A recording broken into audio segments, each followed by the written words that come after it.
Pandian store சீரியலில் இப்போ வந்து பார்த்திங்கன்னா நம்ம பாண்டியன் சாப்பிட்டு ஏந்திரிச்சு போனதுக்கு அப்புறம் வந்து பார்த்திங்கன்னா நம்ம பழனி சாப்பாடு நல்லாவே இல்லை, இதெல்லாம் யார் சாப்பிடுவா, நான் எங்கள் அண்ணன் வீட்லேயே போய் சாப்பிட்றேன் அப்படின்னு சொல்லிட்டு நம்ம ராஜி வீட்டுக்கு கிளம்பி போயிடுறாப்புல நம்ம பழனி. அங்கே ஏற்கனவே வந்து பயங்கரமான கோவத்தில் இருக்கிறாங்க. அந்த நேரம் பார்த்து நம்ம பழனி அங்கே போன உடனே பிடிச்சி லெஃப்ட் அண்ட் ரைட்டு வாங்குறாங்க.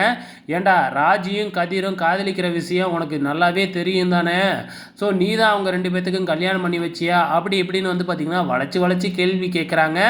நம்ம பழனி வந்து பார்த்திங்கன்னா மாட்டிக்கிட்டு, ஐயோ எனக்கு தெரியவே தெரியாது, சத்தியமாக உங்களை விட நான் தான் அதிர்ச்சியில் இருக்கேன், எனக்கு இதுக்கு எந்த சம்மந்தமுமே இல்லை அப்படிங்கிற மாதிரி வந்து பார்த்திங்கன்னா சொல்லிக்கிட்டு இருக்கிறாப்புல. அப்புறம் எதுக்காகடா இங்கே வந்த அப்படின்னு சொல்லி கேட்கும் பொழுது, நான் சாப்பிட்டுட்டு போகலான்னு வந்தேன் அப்படின்னு சொல்கிறாங்க. ஸோ இங்கே இவ்வளோ பிரச்சனை நடந்துக்கிட்டு இருக்கு, நீ சந்தோஷமாக வந்து சாப்பிட வரியா அப்படின்னு வளைச்சி வளைச்சி திட்ட ஆரம்பிக்கிறாங்க. உடனே வந்து பார்த்திங்கன்னா, நான் பழனி ஆளை விட்டால் போதுண்டா சாமி அப்படின்னு திருப்பி அங்கேருந்தே இங்கேயே ஒடியாராப்புல.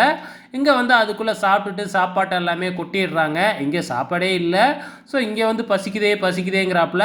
ஸோ அதுக்கப்புறம் வந்து பார்த்திங்கன்னா இருக்கிற ஒரு பழைய சாப்பாடை கொடுக்குறாங்க. ஸோ இப்போ மொட்டை மாடியில் தூங்குறதுக்காக கதிர் வராப்புல. ஸோ இப்போ கதிர் ராஜுக்குன்னு தனியாக ஒரு ரூமை வேறையாக கொடுத்துட்டாங்க இல்லையா, இங்கே எதுக்கு நீ வந்து படுக்கிற, அதெல்லாம் முடியாது, நீ ராஜு கூட தான் படுக்கணும் அப்படின்னு சொல்லிட்டு நம்ம சரவணன் வந்து பார்த்திங்கன்னா கதிரை அழைச்சிக்கிட்டு போயிட்டு நம்ம ராஜி ரூம்லேயே தள்ளி விட்டுறாரு. இது எல்லாமே நம்ம பாண்டியன் ரொம்ப பார்த்துட்டு ஃபீல் பண்ணுறாப்புல.